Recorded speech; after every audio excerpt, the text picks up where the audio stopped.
Tadeusz Gronowski was born in Warsaw in 1894, where his parents owned a flower shop. In 1917 he embarked on a course of study in architecture, but in the same year he also produced his first commercial illustration work in the form of this playful and distinctively styled lithographic poster.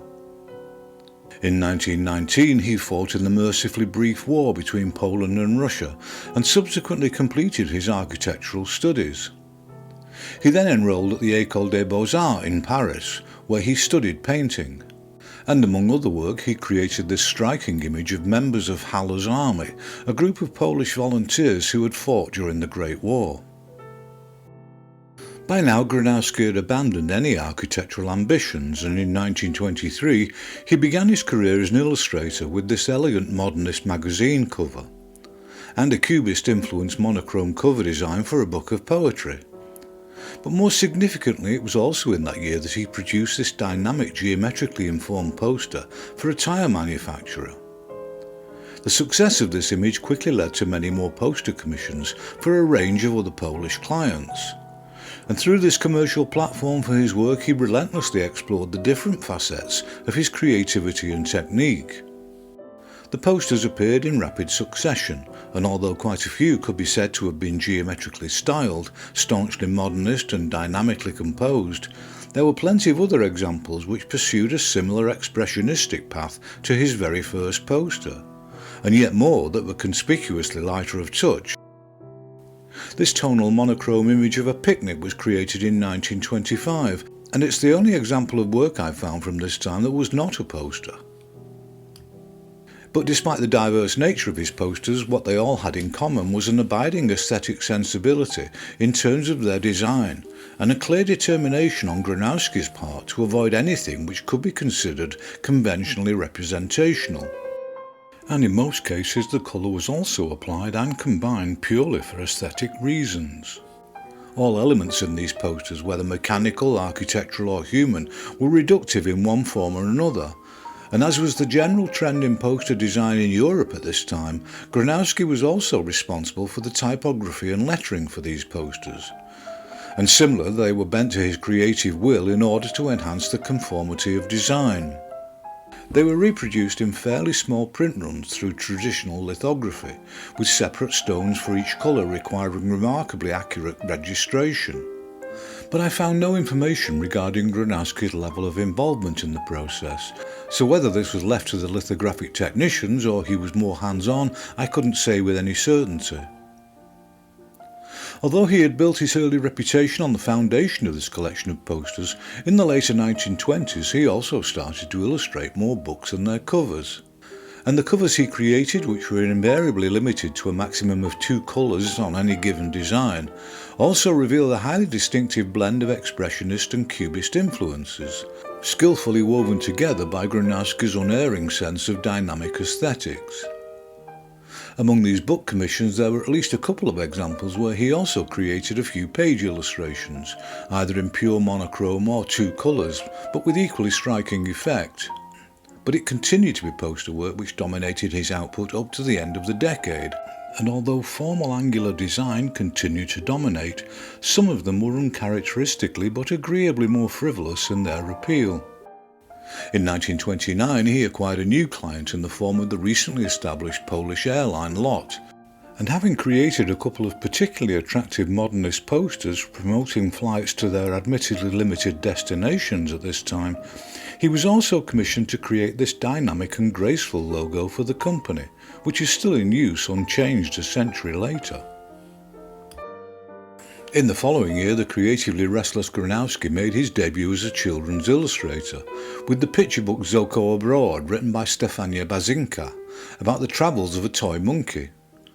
But these rather brutalist monochromes were far from his most expressive or engaging work.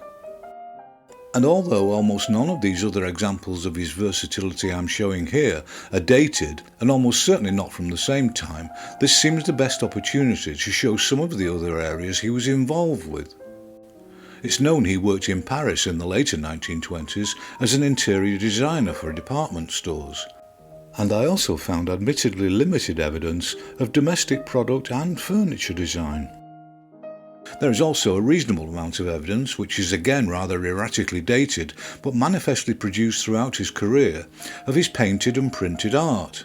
And he appears to have enjoyed some success, at least in Poland, with this aspect of his creativity. Gronowski also produced this rare example of a press advertisement for cigarettes around the turn of the decade, but other than occasional departures such as this, the volume and quality of the posters he produced during the 30s clearly show that it was still the foundation on which all other aspects of his talent were built, and rightly so. They were uniformly eye-catching and memorable, as a good poster should always be. And at this time it seems he was pursuing the use of colour, which was moving deeper into realms that would later be described as psychedelic. And the use of the mechanical airbrush was also increasingly evident in the creation of smooth tonal effects in his work. And this overriding aesthetic sensibility also found its way unsurprisingly into non-poster work, including this playful semi-abstracted magazine cover, and a more traditionally inclined but still essentially geometric design for a telegram. And in the later 1930s he was creating more highly attractive posters promoting tourism and Polish culture among his other clients. But unfortunately in 1939 both Germany and the Soviet Union, who had entered into a non-aggression pact, simultaneously invaded Poland from the west and east. This invasion signalled the start of the Second World War, and although Poland valiantly fought back, the loss of life in both the armed forces and civilians was considerable. So art of any kind was understandably not on anyone's agenda. This cover design for a collection of Polish poetry from 1942 is the only evidence of Gronowski's work I could find until the war was over.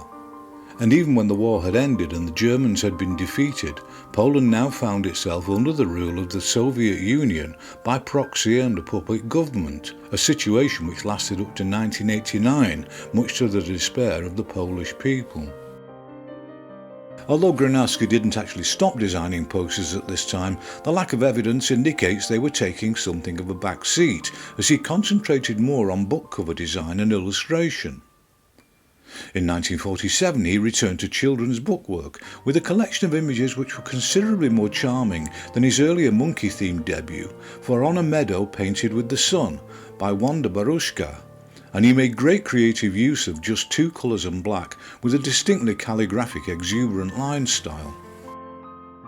In the same year he also began a long-running series of colour cover illustrations for the magazine Kobieta, which translates from Polish as the self-explanatory woman.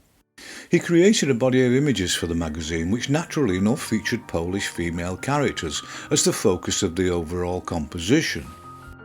Unlike Western European and American magazines aimed at the female reader, his images were neither frivolous or glamorous in nature. There was on occasion a little subtle humour in evidence, and some more broadly romantic imagery produced, but in the main they were about as unsensational and diverse a collection of portrayals of Polish females as you could hope to find. Whether this was in order to fall in line with the prevailing communist ideology imposed by the Soviet Union, notorious for its generally low opinion of both glamour and humour, or just Gronowski's natural even-handedness, I couldn't say. But they do make for an interesting counterpoint to what was on display in Western Europe and the USA at this time. This series appears to have ended in late 1948, but any shortfall in his client base was more than compensated for by ongoing commissions for book and poster work, as well as his continued career in art. In 1949 he began illustrating a series of primers for school children, with a large volume of necessarily mundane but agreeably cheerful line and colour wash images to brighten up the pages and make the information more palatable for the children. And in the same year he also produced a collection of more adventurous hatched pen and ink monochromes in a mock woodcut style for a children's book about the early life of Christopher Columbus. But most significantly it was in 1950 that his illustrations for an edition of Adam Mickiewicz's 1834 fiercely patriotic epic poem Pan Tadeusz were published to considerable acclaim from critics and the public alike. Surprisingly, despite its overt Polish nationalist message, the book does not seem to have met with any censorship from Moscow. This large collection of line and brightly coloured wash illustrations revealed an aspect of his creativity not previously seen, at least not with such confident and audacious accomplishment. There was none of the more formal and geometrical considerations seen in much of his earlier work, and for this assignment he had obviously decided that a more naturalistic and narratively evocative style and technique would suit the historical nature of the story. All the illustrations were essentially scenic, but populated in varying degrees, and what might generally be described as middle-distance views, which very much placed the actions of the characters in the context of the relevant scene. And they successfully evoked the historical period and still managed to look completely contemporary in their execution. But following this triumphant and enduring achievement in the illustration of fiction, Gronowski returned with considerable productivity to his more expected poster work. Although Poland remained under the direct control of the Soviet Union and would continue to do so for decades to come, there was little evidence in Gronowski's work of the more brutalist and propagandist posters associated with that regime. But it was evident that more overtly commercial promotions for things you might actually buy were very much now in the minority, and the bulk of what he was now producing was more occupied with the promotion of the arts or announcements of civic events and the more cultured aspects of what could be considered to be entertainment. Nevertheless, his designs were generally bright and upbeat in nature, and even on occasion returned to attracting tourism, although the country's status as a Soviet satellite was not conspicuously attractive to most travellers from other countries. But whatever the purpose of his designs, he used his talents to create semi-abstracted images of memorable potency with complete graphic assurance and authority. In 1960 he returned to book illustration with Obi Obi, a charming Japanese-themed and calligraphically styled picture book for children, mostly executed as brush and ink monochromes, although there were also one or two coloured pieces in the book. Otherwise, the 1960s was again dominated by the creation of more posters, which with only a couple of exceptions continue to avoid the overtly commercial advertising and consumerism prevalent in Western Europe. And it was cultural events and even the occasional bit of social engineering, such as this poster warning of the folly of excessive consumption of vodka, that remained the subject matter of his work. There was this apparently isolated front and back cover design for a magazine titled Musical Movement in 1968. But Gronowski saw out the decade with more unfailingly fascinating posters, the last of which was produced in 1970. And although he had always maintained his other career as an artist throughout the years of his commercial success, from this point onwards it was exclusively his painted work which occupied him in his later years. And Tadeusz Gronowski died in Warsaw in 1990 at the age of 96, just 1 year after Poland finally won its independence from the Soviet Union.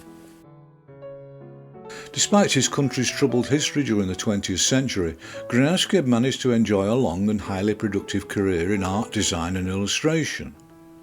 He was yet another example of what seems to be an increasingly long line of visually creative people I've featured who were determined to be as divergent as possible in the nature and visual qualities of the images they produced.